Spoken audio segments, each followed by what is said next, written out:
उद्यापासून संविधान सत्याग्रह यात्रेला दीक्षाभूमी येथून सुरू होणार आहे। आपल्यासोबत काँग्रेसचे प्रदेशाध्यक्ष हर्षवर्धन सपकाळ सर आहेत। सर, काय सांगाल, काय नेमका उद्देश आहे यात्रेचा? पदयात्रेचा उद्देश हा 2 ऑक्टोबर आणि दसरा हा एकत्रित येत आहे। संघाला 100 वर्ष पूर्ण होत आहे।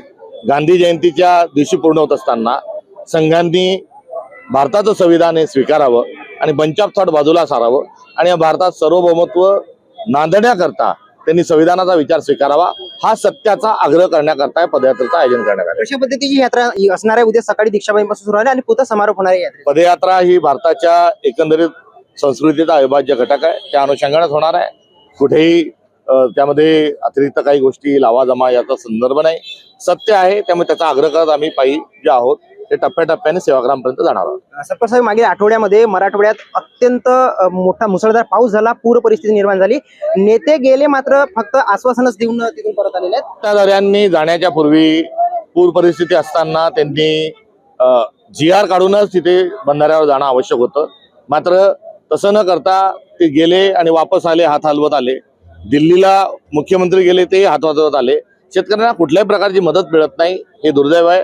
तेव्हा हेक्टरी 50,000 रुपये ही मदत तात्काळ शेतकऱ्यांना द्यावी व कर्जमाफी तातडीने करावी। सर, एक शेवटचा प्रश्न, काल संघाला शतक पूर्ण झाले, त्याच्या शताब्दी सोहळा देखील पार पडला, जे कधी गांधींच्या विचारांना मानत होते, काल गांधींच्या चरणी ते आले अशा आपण बघतो। तुराम गोडसेच्या विचाराला मानणारे आणि गांधींना संपूर्ण कारकिर्दीमध्ये जे कोसणारे होते त्यांनाच गांधींचा सहारा घ्यावा लागतोय।